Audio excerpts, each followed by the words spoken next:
joining me today, and it's already been another month. Time has gone very quickly.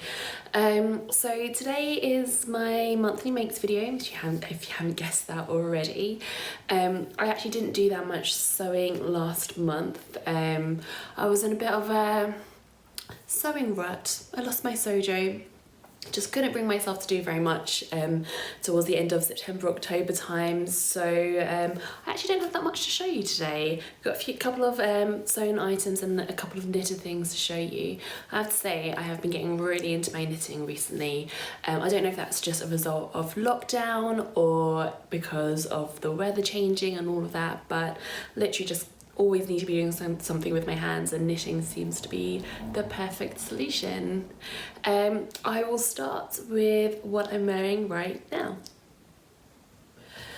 So this colour blocked sweater is a pattern that I've used once before. I used it at the beginning of our first lockdown, way back in that kind of March, April, May time. The pattern is from the Russian pattern company called Grishina. It's number 513, and I loved it originally because it had this kind of asymmetric curve shape going on. I really liked that kind of loose fit, oversized shape, and I really loved the original version that I made of it, which I'll show you here if you don't remember what it looked like. Recently I've been trying to plan my Christmas shopping, and I've been planning to make my family all sweatshirts for Christmas. So I've been looking for new sweatshirting fabrics, etc, etc. Anyway, I came across this website called TFG Fabrics, and their range of sweater and knit fabrics is just amazing. Got a bit carried away and ended up getting 3.5 meters of these colours. So this is what they call an alpine fleece or a plush back sweatshirting, so it's all fuzzy on the inside. It's actually a really similar fabric to the original yellow sweater that I made, although I did get that one from Guthrie and Ghani. They didn't have a huge amount of these colours in stock, which is why I really love the colours, but they only had like 1 meter, half meters left in stock. So I was like, oh, this is a great opportunity to do some colour blocking and get these smaller end pieces as well. So I ended up getting 3.5 meters in the yellow, pink, and the mint green, and it's the perfect size pieces for this pattern because everything fit like alarmingly well on those fabrics. I actually probably spent more time thinking about what order I wanted the colours to be in than actually, making the sweater. In the end, I opted to have the yellow at the bottom and the pink and the green on top because I thought it looked a bit like, ice cream. This is like my ice cream cone, and these are the ice cream scoops on top. A little bit far-fetched, but that was my thinking behind it. Anyway, because it already came in these kind of cut pieces, I didn't need to worry about the length or anything being longer than that 50 centimeter length of fabric, and I'll show you what it looks like all the way around. So I really like how it's got like that bigger dip on the back, and you can see where they kind of join up around the sides as well, so it's not like a mismatched thing on the front and the back too. I did change the sleeves slightly, as you can see. So the original has these big ties here, and I wanted to just kind of have a full length sweater because I found the ties, as cute as they looked, they were incredibly impractical. So what I had done is just lengthened the sleeve piece, took out the ties, made it into one sleeve piece and lengthened that to here. Originally I had planned to colour block the bottom half of the sleeve as well, so to do that in yellow too, but I felt like it was just too much going on, so I ended up just cutting that in the same fabric as the upper sleeve as well, and then I added a cuff with elastic too. Sounds like a lot, but actually it's all quite easy things to do. And this is the result of all of that thinking rather than sewing. Actually, more thinking time than sewing went into this. I really love how it turned out. I know it's got all these kind of little puckery things, but that I think is to do with the shape and the fabric, because it's meant to almost kind of stand out a bit lanterny, but obviously it's not got a huge amount of body, so it does fall a little bit. But I really love the colours. I love how everything's sitting together. This is now like my 80s jumper. Yeah, just loving it at the moment. So this next thing I'm showing you is yet another jumper in an alarmingly similar colourway, which I didn't realise I was doing until I piled all these jumpers next to each other. Anyway, this is a sweater that I actually knitted up over the summer that I only recently got around to finish blocking and weaving all the ends in and all of that. So this is by another Russian designer. How odd is that? Completely by accident, by the way. Same Russian knitting pattern designer, Olga, I can't remember her surname, but I will pop it up here. She goes by o.malika on Instagram, and I happened to come across her quite by accident. I fell in love with this yarn first. This is a Rico light luxury yarn in this lovely mint colour, and I was like, I really want it. I want to be able to knit something with it. But I am alarmingly bad at matching patterns and knitting patterns, that is, and yarn if they're not like the ones that I recommended. Just have a really bad experience with it in the past. So I was like, oh, I'll look for a pattern which uses this yarn, and I found this. She actually uses this exact yarn in her sample garment. I thought it looked quite complicated when I saw it, but I thought it was pretty enough that it was worth taking the plunge and just trying it and learning something new with my knitting.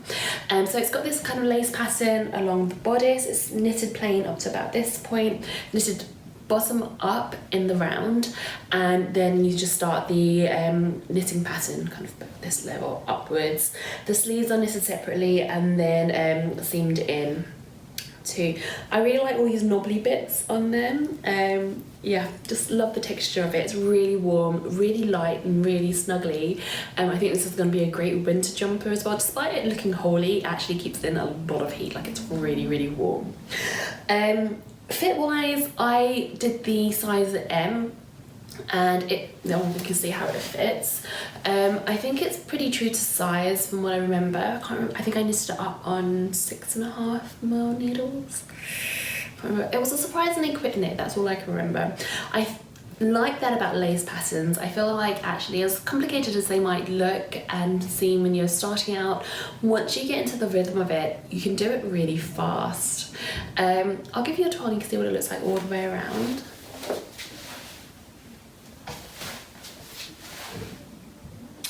So yeah, just really happy with how it turned out. I felt like it gave me a lot more of confidence when it came to knitting kind of difficult things and reading knitting patterns and things like that, and being able to, like, you know, follow YouTube videos on new techniques and things, especially. So the instructions are all in English, by the way, but Olga does link to some YouTube videos that she's made doing specific techniques. All the videos are in Russian. However, they are very clear, like the visuals are really clear, so you can usually follow on without needing to be able to hear it. So yeah, super happy with how this turned out. I'm hoping that I'm going to get a lot of wear out of this winter. It's definitely going to keep me warm enough. I actually don't think it's quite cold enough yet to be wearing this comfortably out. It says a lot, both about how warm this jumper is and how mild this November is. I will move on to my next thing for you. So this shirt is one that I've been planning for a little while now. Finally got the push to make it. So this is a hack of one of my favourite patterns from DP Studio, the 601 Blouse. I've made it once before, and again I'll show you a picture of what that original one looked like. So it's this kind of like really big voluminous blouse with all these ruffles on it, has a stand collar which has a bow tie in the back, and really big poofy bishop sleeves. I really liked the shape of that shirt, and I wanted to use it as the base for this shirt. So essentially I kept the base the same, like the yoke and the bodice is all the same shape. I've taken out the extra ruffles in the vertical on this part and on the edge, and I've taken out the stand collar and put in this kind of flat exaggerated Peter Pan collar with the frill. As you can see, this is kind of one of those really trendy shirts and trendy styles that's out at the moment. These kind of big statement collars seem to be all the rage this winter. I'm always one to hop on a bandwagon, so of course I had to make one too.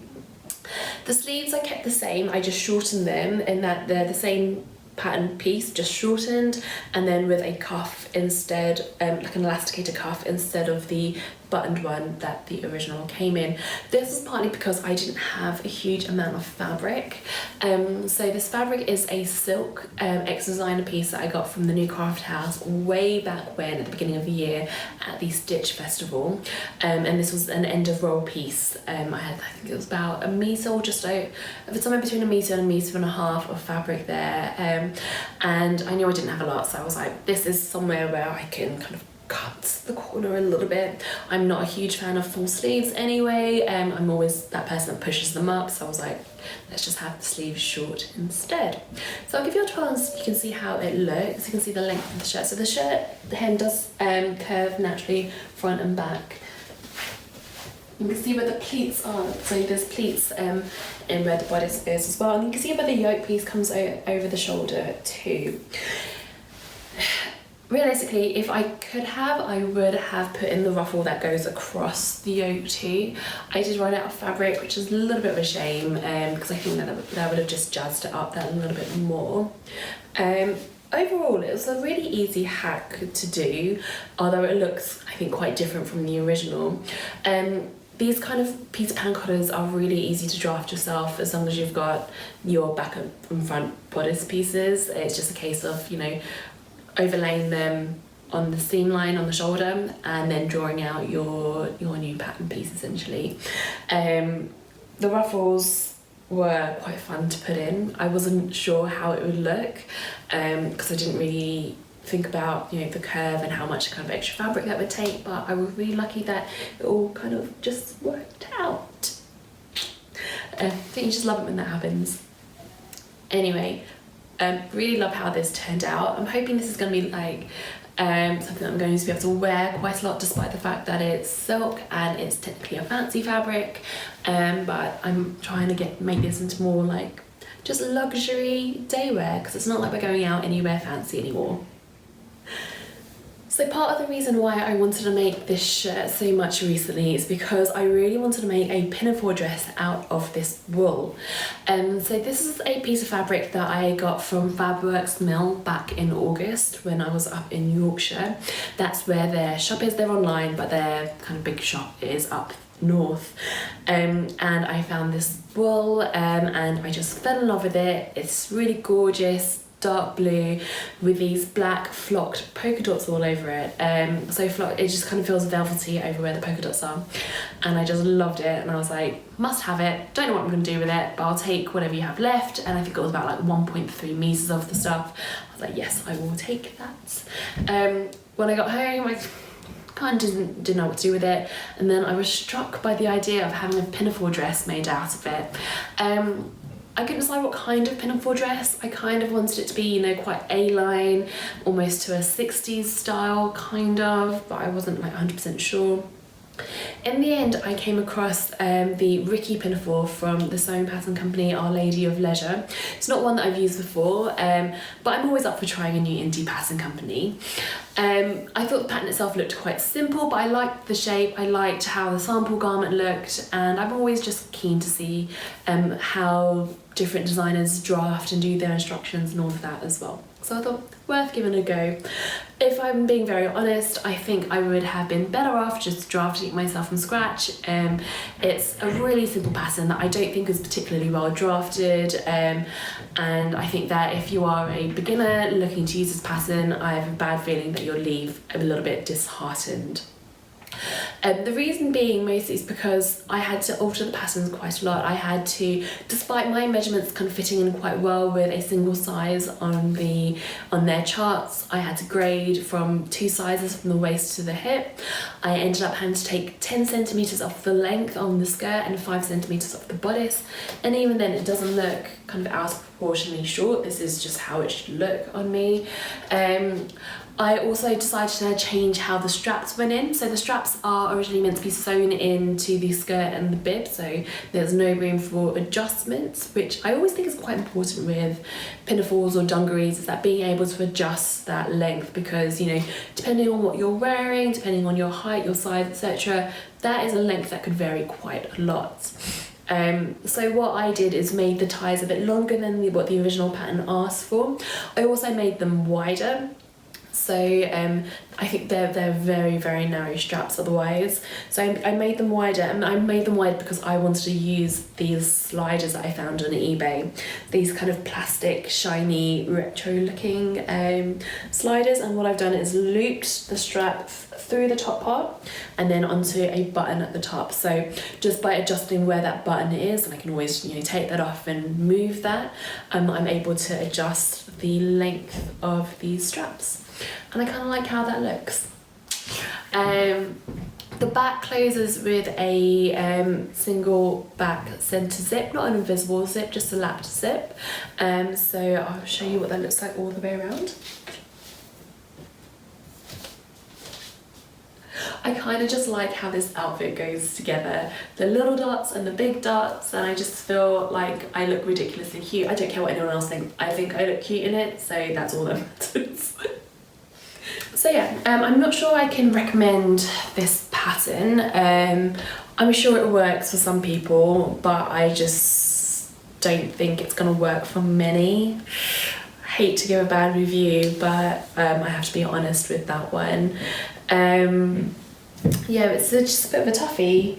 Don't get me wrong, I love how it turned out, and I love how it looks with this shirt and on me, and I do think that I'm going to get a lot of wear out of it. I just think that I could have saved myself time and money and just a lot of hassle just by drafting it myself. So yeah,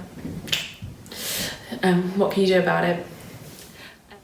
So I've got one last thing to share with you, or maybe 4 things to share with you depending on how you're counting them.